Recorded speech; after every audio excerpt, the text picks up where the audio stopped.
SIT చట్టాన్ని గౌరవించలేదు.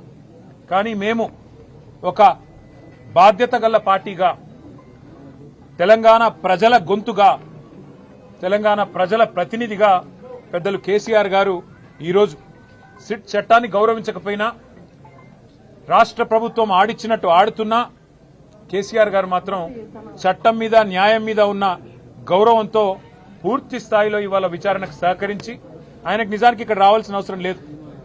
తాను నివాసం ఉండే చోటే నేను విచారణకు హాజరవుతాను అని చెప్తే ఏ కోర్టు అయినా వెంటనే తీర్పిస్తుంది, ఎందుకంటే గతంలో ఎన్నో ప్రెసిడెంట్స్ ఉన్నాయి.